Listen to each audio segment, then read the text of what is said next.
सुधा madam के परिवार से आए हुए सभी सदस्यों का, परिवारजनों का, मित्रजनों का भी मैं हार्दिक अभिनंदन करती हूँ। दिल से अपना आभार प्रकट करती हूँ कि वो हमारे बीच इस शुभ अवसर पर उपस्थित हुए हैं और हम उनका हार्दिक अभिनंदन करते हैं। जैसा मैंने अभी कहा कि ये क्षण मिली जुली भावनाओं का है। हमें दुख भी हो रहा है और खुशी भी हो रही है कि वो अपना इतना लंबा सम्मानजनक कैरियर को पूरा करके सम्मान के साथ यहाँ से विदाई ले रही हैं। मैं सुधा मैडम को यही कहना चाहूँगी, सुधा मैडम, रिटायरमेंट जीवन का अंत नहीं है, यह तो जीवन को आज़ादी से जीने की एक शुरुआत है। क्योंकि जब भी हम कहीं पर सर्विस करते हैं, काम करते हैं, तो वहाँ पे हम नियमों से बंधे हुए होते हैं।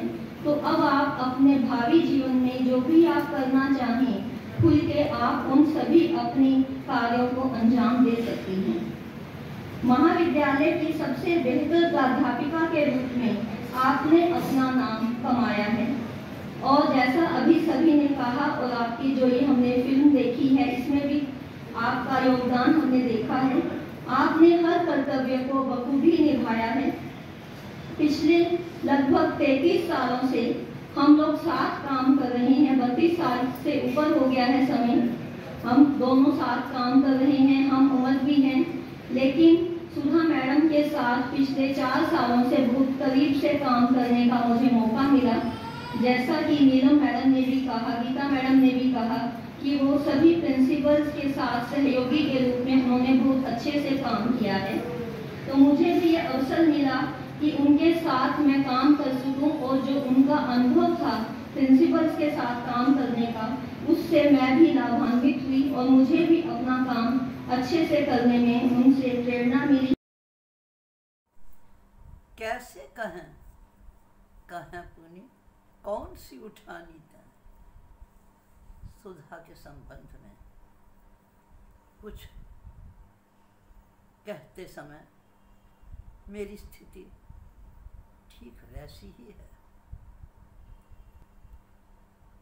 मुझे याद आता है वो कितना खुशियों भरा दिन था जब तीसरी कक्षा में पढ़ने वाली नन्ही बालिका सुधा को उसके पिताश्री हमारे पास गुरुगृह में रहकर संस्कारवान बनाने की इच्छा से छोड़ गए थे। सुधा के साथ उसकी बड़ी बहन अलका भी थी। सुधा के पिताजी मेरे स्वनाम धन्य गुरु बाबा लाल सिंह जी, जो बाबा जी के नाम से पूरे देश में लोकप्रिय हैं, उनके अनन्य भक्त थे। और ये कैसा विचित्र संयोग था कि सुधा न जाने पूर्व जन्मों के क्या संबंध थे कि वे हर समय मेरे साथ साथ रहती। विद्यालय में पढ़ रही थी, फिर महाविद्यालय में आई, फिर विश्वविद्यालय में आई, फिर पीएचडी की। जब भी वह बाहर से आती, बाहर के परिवेश में जो कुछ घटित होता वह सब कुछ आकर के मुझे बताती थी। ये कितना सुखद है। आज के बच्चे ना अपने माता पिता, ना अपने गुरु या शिक्षक, किसी को भी अपने मन की बात नहीं बताते। इसलिए व्यक्तित्व का सशक्त निर्माण कैसे हो सकता है। मेरे बाबा जी ने सुधा को चरखा चलाने में पारंगत किया। फिर मुझे कहा, इसे रामायण की चौपाइयाँ सिखाओ। मुझे कहा, इसे रामायण की चौपाइयाँ सिखाओ। मैंने गोस्वामी तुलसीदास की रामचरितमानस में से उसको चौपाइयाँ सिखाई। इसके साथ ही बाबा जी ने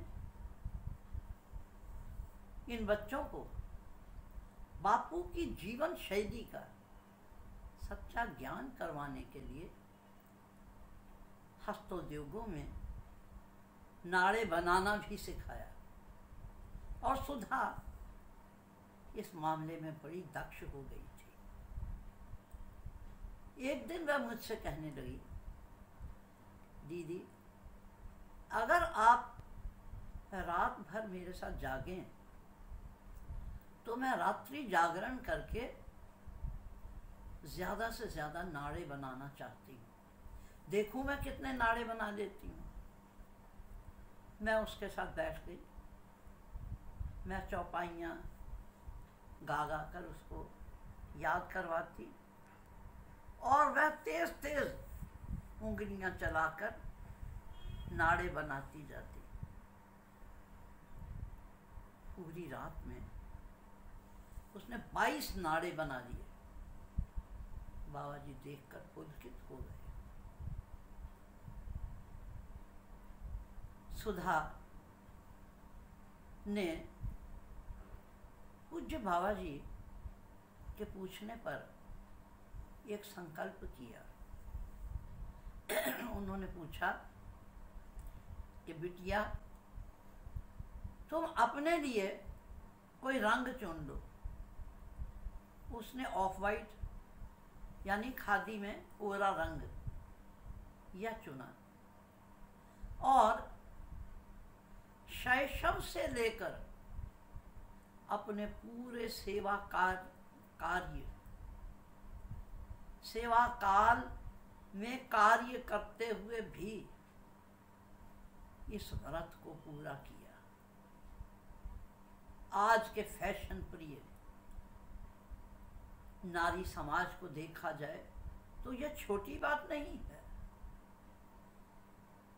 एक रंगीन हो जाना ये बहुत बड़ी बात है। ऐसी बच्ची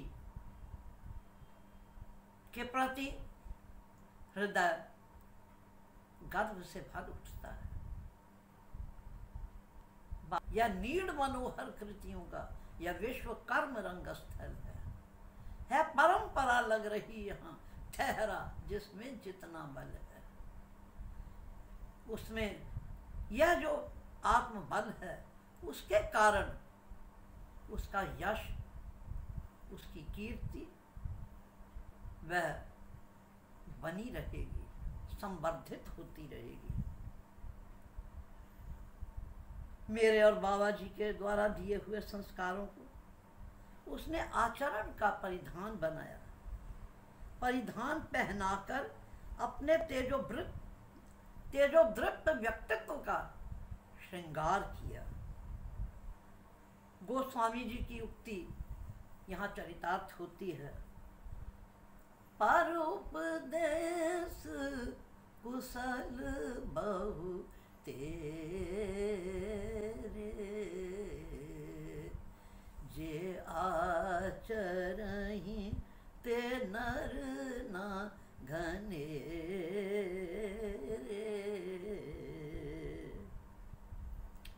हिंदू कन्या महाविद्यालय जींद की भूतपूर्व प्राचार्य बहन, निवर्तमान प्राचार्य, कॉलेज का समस्त स्टाफ सब ने सुधा के गुणों को भरपूर सम्मान दिया है और उसके लिए मैं उन्हें साधुवाद देती हूँ।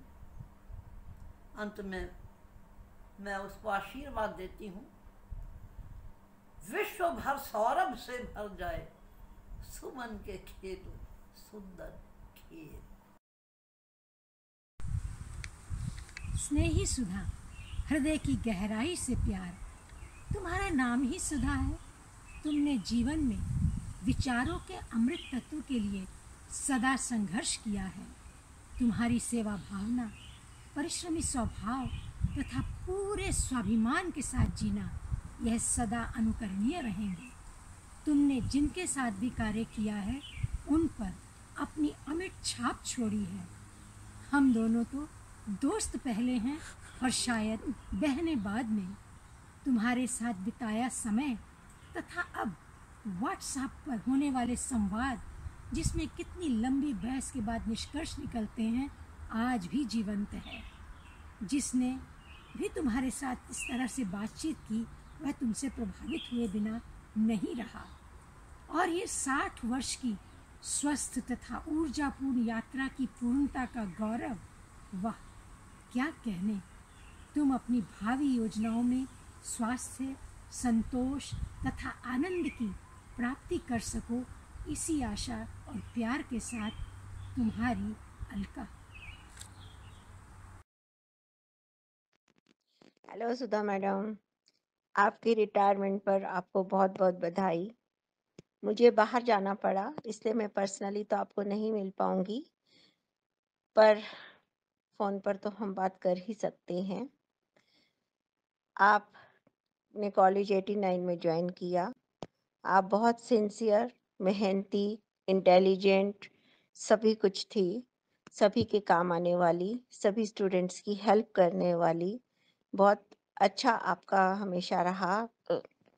कॉलेज के प्रति आपका हमेशा बहुत सिंसियर रहे आप।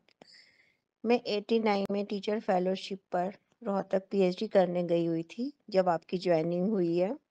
जब 90 में हम आए, हमने कई जगह काम किया, ड्यूटीज़ दी।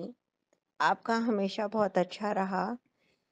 जब मैं प्रिंसिपल बनी, मेरे साथ आपने बहुत अच्छा काम किया।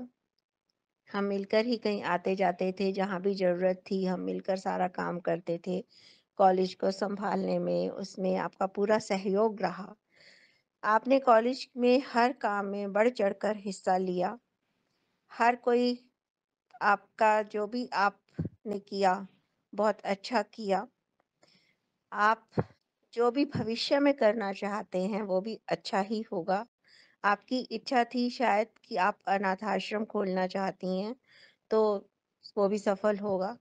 मेरी तो भगवान से यही प्रार्थना है कि जो भी आप करना चाहती हैं वो पूर्णतः सफल हो और आप स्वस्थ रहें, प्रसन्न रहें, यही मेरी कामना है। शुभकामनाओं के साथ धन्यवाद। सपनों भरी इस महफिल में मौजूद हर शख्स का खास है।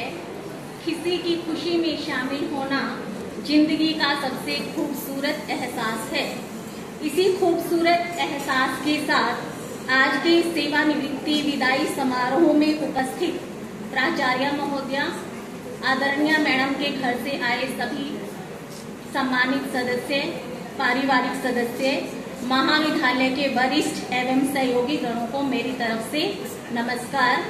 आज का जो ये पावन दिन है, सबसे पहले मैं 4 पंक्तियां आज के पावन दिन को ही समर्पित करती हूँ कि चंदा की चकोरी से कभी बात ना होती, चंदा की चकोरी से कभी बात ना होती, गर तुमसे हमारी जो मैडम मुलाकात ना होती, जो तुमसे हमारी ये मुलाकात ना होती।